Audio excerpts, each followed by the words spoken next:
Every map you've ever seen told you a story, not with words, but with omissions.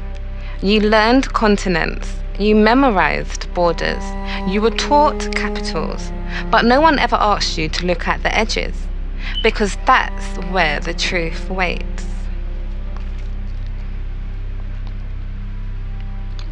Tiny islands, barely labeled, often unexplained, off West Africa, off the Caribbean, off the Americas, off Europe. They look insignificant. They are not. Were infrastructure. They were filters. They were laboratories of empire. And for African people, they were often the first place freedom ended and the last place history remembered. Empires don't improvise. They repeat what works. And across 4 centuries of European expansion, one strategy appears again and again. Before Africans reached the mainland, they were taken to islands. Why? Because islands isolate without fences. They imprison without walls. They erase without witnesses. On an island, escape is visible, resistance is contained, death is quiet. This is why some of the most important African history did not happen on continents. It happened offshore. These islands were not random stops, they were engineered choke points. Senegal. Before any ship crossed the Atlantic, Africans passed through here. French records minimize numbers. African oral histories insist otherwise.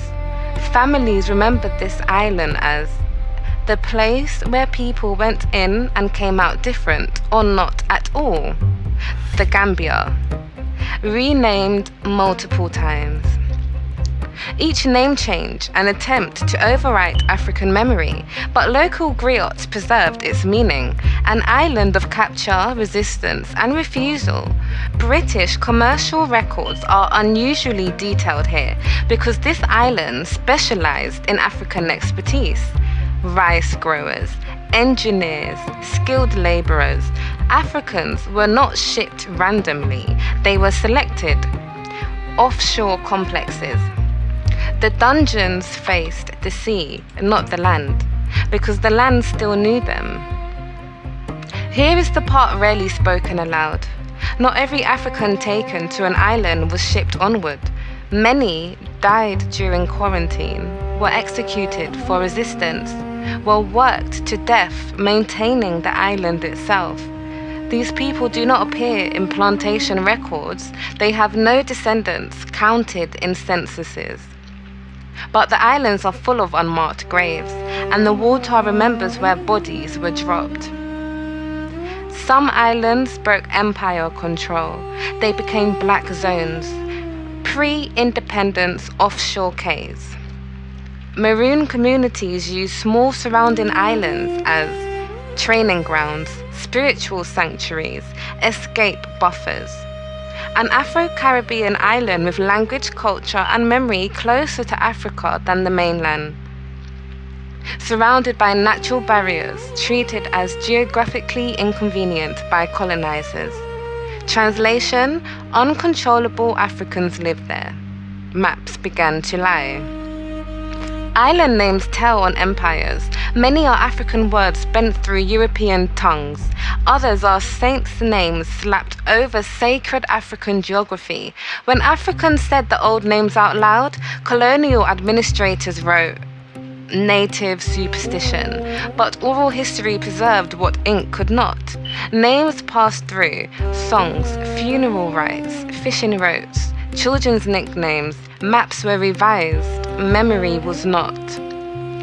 After slavery, islands found a new purpose: containment, used long before apartheid, a place to isolate African resistance leaders from their people, a shipping hub, labor dumping ground, and forgetting machine.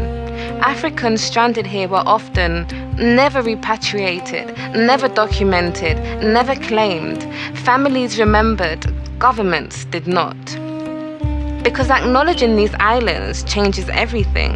It raises questions about burial grounds, land ownership, reparations, cultural survival.